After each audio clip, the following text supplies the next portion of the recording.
Hello there, and welcome to another Starfield ship review video. In today's video, we're going to be looking at the Ecliptic Scimitar, or in my case, the Tier 2 version of this ship. So, for those of you that may not know, the number that accompanies the ship is the tiering of it. So, if it's a lower number, it's going to have weaker stats.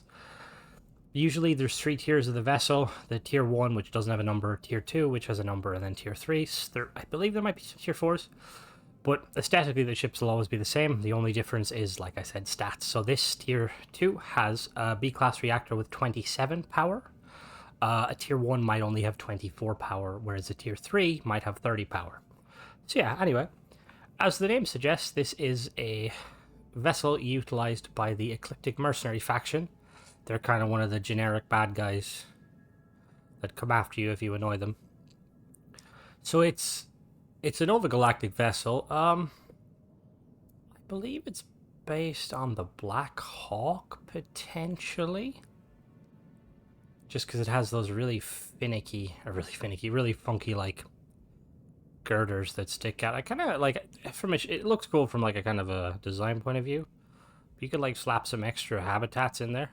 Anyway, stat-wise, we got a fuel of 400, which is really good. Like I say, usually anything above 200 is quite good. The more higher your fuel, the further the distance you can jump in, like, without having to hop. It's got a hull of 946, which for a B class is kind of a bit lacking. It's not the worst, but usually you want about above 1,000, just, you know, for a bit of survivability. And then it's got a cargo capacity of 640, which it's a combat vessel, so it's not going to carry very much. Seems like the cargo capacity is mainly those 2 little containers on the side there, those freighters, logistics. It's got a B-class reactor, like I was saying, 27 power, which isn't too bad. You can obviously get a little bit higher. I believe this is the right class of reactor, or type of reactor, to get higher power. You can see it there in the middle. It's only got a crew of 2, which is quite low, considering. I feel like with a combat vessel like this, you would like to have a bit more crew, especially because it has turreted weapons on it, so, you know, you'd like to have a bit more, yeah, I suppose, just more crew.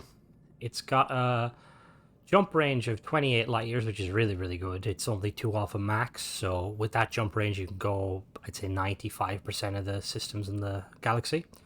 It's got a shields of 830, which really, really good again. I believe the max B-class shields, aside from the faction-related one, is around like 900, or it's either 9 or 1100, so like quite good shields. It's got particle weapons, ballistic weapons, and missiles. So the particle weapon is those 2 there. You see them mounted on the on those back little winglets. The ballistic looks to be a turreted railgun, I believe. And then it's got 2 sets of those missiles there on the wing as well. So you can't purchase this vessel. Like always, I sell it to a vendor just so I can see the stats unmodified.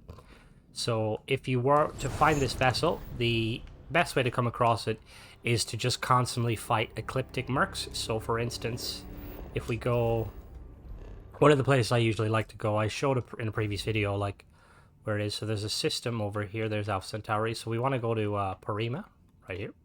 This is where Paradiso is. And then to the left of Parima, we have Jaffa, or Jaffa, depending, whether you're a Stargate fan or a Brit. And there's the Ecliptic homeworld is on this planet, or one of their homeworlds. But I find that if you jump around this system, you have a higher chance of getting attacked by Ecliptic mercs. And then when you come across the vessel, just take out its escorts and then destroy its engine, or disable its engines, then board it. Anyway, let's go take a look at it, shall we? Here it is here, as I try to not break my legs. It's a very interesting shape. The girders are kind of well, it's let's just say it's unique in its styling. Sorry, quick jump there. Anyway, so yeah, it's a very interesting looking ship. It's quite unique. I say this a lot, but I feel like this is probably one of the more unique looking ships because it uses those Nova Galactic girders almost to connect the vessel. Anyway, let's try to break my leg. As always, we'll do a teardown at the end of the video just so you can see how to build it. So you got a Nova Wait a minute. We have a Nova Galactic bridge, but looking at that bridge, I feel like it's not supposed to sit there. They might be doing the merge technique. Shock. Even Bethesda used the merge technique. We'll see in the video anyway. The breakdown. But anyway, we've got the Nova Galactic cargo bay, which I really like. Gotta get your trauma pack and whatever else is there. So we got a ladder going up, which it's not too bad. I kind of prefer doors, but you know, it is what it is. So immediately we enter into a laboratory, I believe. We've got the pharmaceutical lab there, and we've got the research lab. This is the Nova Galactic research lab. Pretty nice. We got storage here, some lockers. We'll check the bridge there in a second. So if we come back here, we have a little drop down. We drop down, and this is an infirmary. Okay, interesting. So we have another pharmaceutical lab there. We have a little office there. 2 beds for the...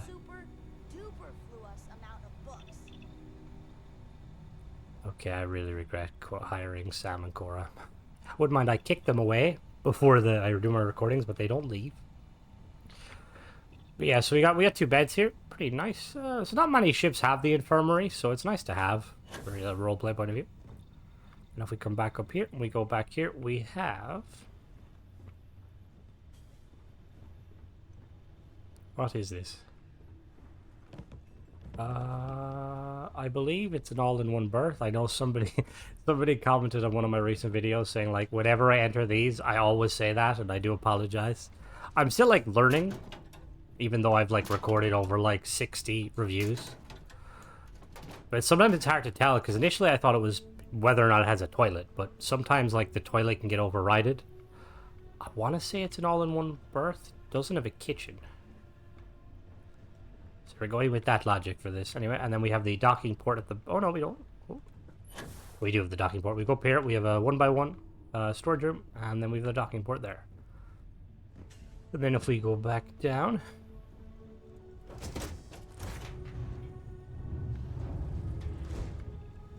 If we go back down, we are going to enter the bridge cockpit. So we've got... I really like this cockpit. We've got, it's very dropshippy. We've got the pilot seat there, and then we've got your co-pilot to the left and your navigator, and they're in little kind of like little holes. It's probably not the correct term. Just so like you could, if you're standing behind them, you can see what they're doing. All right, so let's really quickly let's check this ship. How she flies. So it's got the primary engine there at the back. It looks like an I think that's an Amandon engine. And then it's got 2 of them smaller A-class, almost like kind of like boosters. Not boosters, probably not the right word, but yeah. So we're gonna take off anyway, see how she performs. Power management, ooh, okay. Power management not too bad, but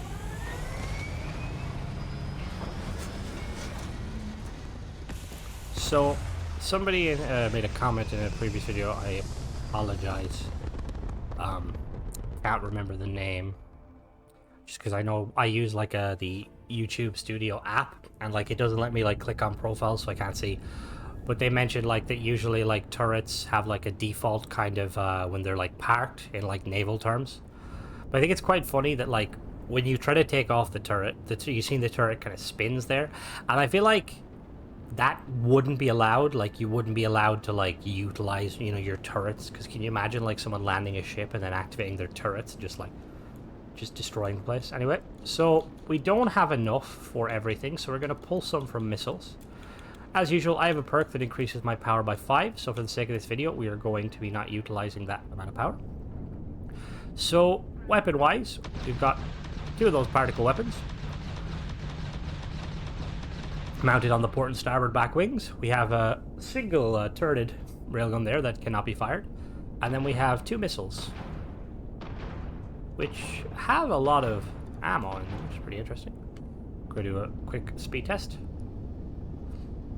So it's got a speed of 140, which is kind of respectable. I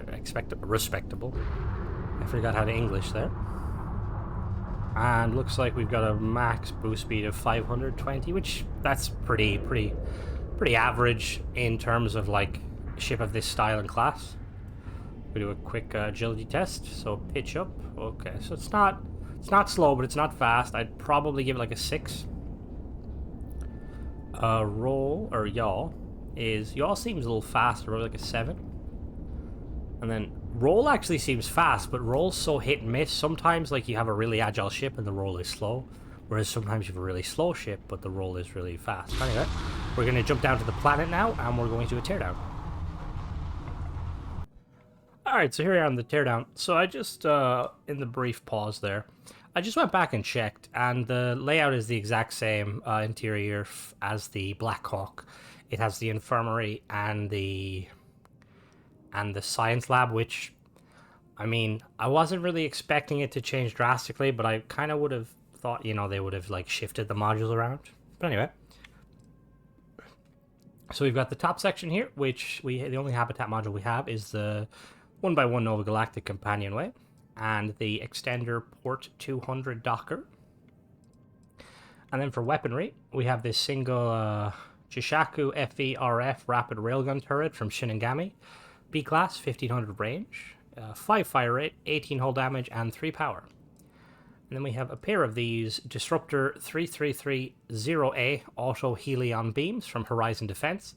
B-Class, 4200 range, 5 fire rate, 19 hull and shield damage, and then a max power of 4. And we have a pair of these Hunter Mag 350 missile launchers from Horizon Defense. B-Class, 4500 range, 1 fire rate, 57.74 hull and shield damage, and 3 power. And I have to say, I actually quite like how they look.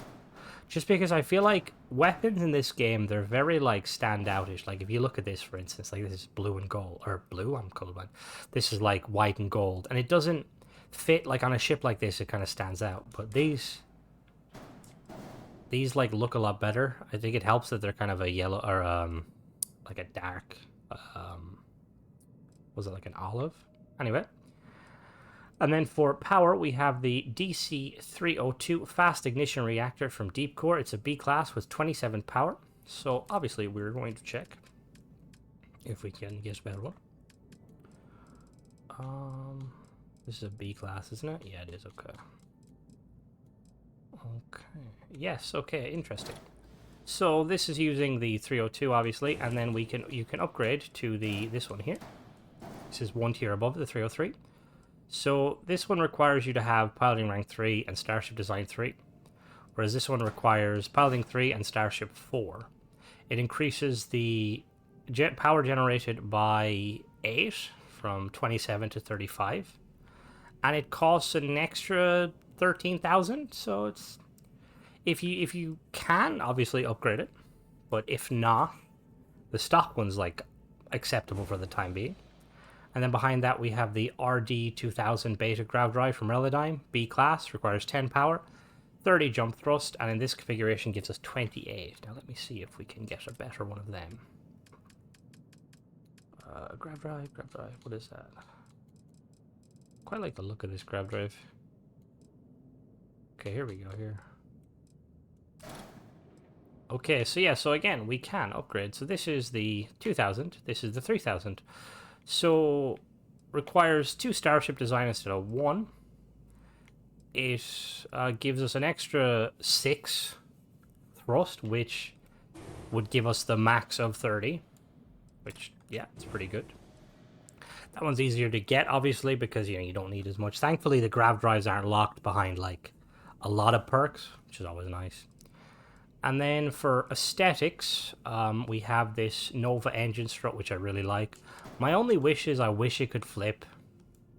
Like, I don't know why it can't flip. Like, what's the problem, Bethesda? Like, Mr. Howard, we need to have a word. Your shipbuilder is, like, almost phenomenal. Like, I've never spent so much time building, and I've, like, played games like Space Engineers, which, you know, like, but yeah, like, this shipbuilder is amazing. It's just certain things that need to improve. But anyway. And then we have a pair of these Nova wing ports on each side. And then at the back here, we have the Nova Cowling 2LTA. And then if we head to the middle of the vessel, We have the Magellan C1X cockpit from Nova Galactic. It gives 220 cargo and 2 crew station. I'm just going to check here. Now, I know that there's probably not going to be... What is that? Was a C1, okay. Interesting. And then behind that, we have the Nova Galactic Science Lab 2x1. And then we have the all-in-one berth 2x1. Haha, I got it right this time. I'd probably swap this Science Lab out for a crew compartment, personally, just because it's nice having a little bit more crew. Let me show you if we can get one of these. Crew compartment. Yeah, we got one here. So yeah, a control station. If we put a control station into this bad boy, it would jump up the crew capacity to 5, which is really, really nice. And then we have, for fuel tanks, we have 2 of these. Or do we have 4 of these? We have 2 of these, 4 of these, sorry. M30 Ulysses HE3 tanks. They each give 100 grav jump fuel, which gives us 400. And then we have 2 of these White Dwarf 1010 engines from Relodyne, A-Class, 3 max power, 7950 engine thrust, 2535 maneuvering thrust. And then we have this, yeah, the Amandon Dun 41 engine, B-Class, 3 power requirement, 19,920 engine thrust, and 4200 maneuvering thrust. This is quite a good engine. It's quite a cool engine. It's very long, and I know some people when you're building, you kind of don't want a long engine, but I actually quite like this because it has snap points. It's on the top, which I really like. You can like snap things to it. Like say you could snap this up top if you wanted to. I don't know why you would though. And then for the aesthetic pieces, we have 4 of these Nova bracers, 2 on each side. And then we have 2 of these Nova braking engines, which again, these look cool. Why didn't they just put them here? Like, I'm gonna be honest with you. The ship looks a lot better if you did that. Yeah, see that? That's a way cooler design. Anyway, we'll fix that in a minute. And then for the bottom area here, we have the NG6 landing bay from Nova Galactic. Behind that, we have the Nova Galactic Infirmary 2x1. And then for landing gear, we have the NG20 landing gear wide, gives us 4 thrust and 4 halt from Nova Galactic. And then 2 more of these NG20, these are normal ones, they also give 4 thrust. And then we've got these 2 cargo holds, Stormax 30, they give 210 each, which, if you have the perks, you can use without modifying the style at all. You can upgrade, so these are the ones they're currently using. You can upgrade to these ones. They require Starship Design 1, but they double the capacity from 210 to 435. So you basically get an extra 400 storage, which is really nice. And then for the aesthetic pieces, the only one it really has here is this Nova cowling. So I'd probably swap this. I would swap this out for a workshop if you plan on rocking this as your daily driver and you're looking for, you know, like having a workshop. Plus the fact that it's on the bottom makes it a little bit, you know, it's easier. Here's the workshop there. I'm gonna put the ship back together real quick. So yeah, what I'd probably do is, like I said, I'd remove this science lab and replace it with a with a control station, and then I'd replace the infirmary on the bottom with a workshop. And then if you wanted to, like if you didn't want a workshop necessarily, you could also put captain's quarters down there. So if I was going to modify this ship, what I'd probably do is I'd start by removing these, because I feel like they're not really necessary. Yeah, see, like, already that looks like a lot better. It's a lot more streamlined. Now, these things jut out a little bit here. Now, you'd probably get a little bit of weight here. But to make it more streamlined, so we've got some of these bad boys here. Oh, whoops. So we can put some of these down here.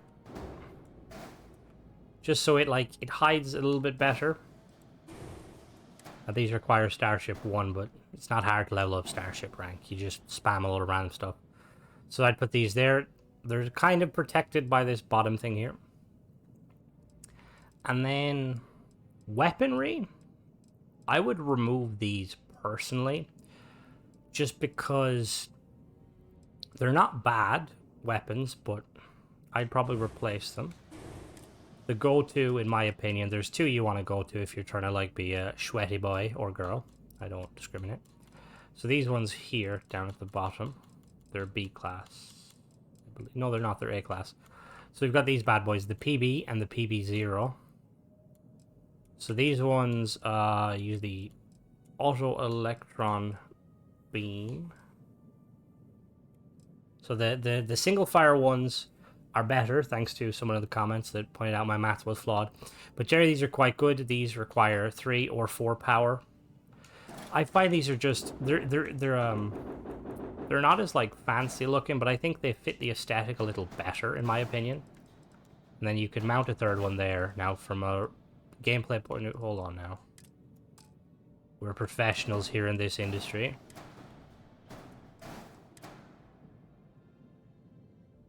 We might be professionals in this industry. Give me one moment. Are you gonna have any for me? No. So, well, actually, hold on a minute. We could put these here. Could slap these. To be fair, I feel like you should slap this here just to give it a bit more aesthetic.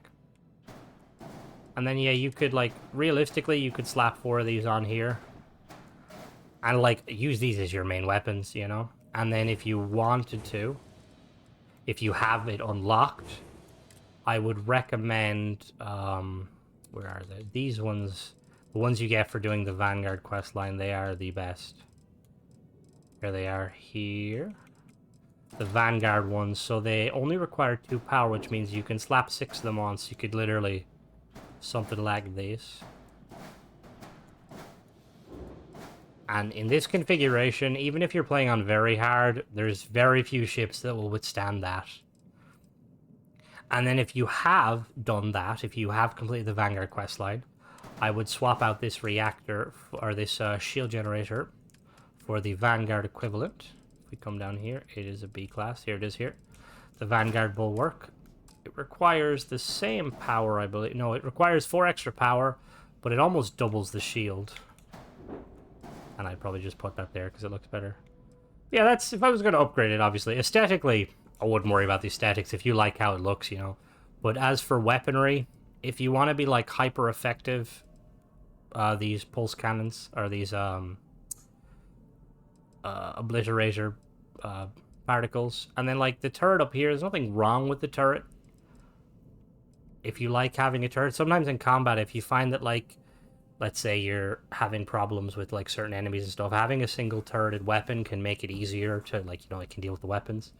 But yeah, so all in all, that was the review. Hope you guys enjoyed this. Let me know in the comments if you guys have flown this, or if you've flown the Black Hawk version, the base version. And also, if you have you done any modifications?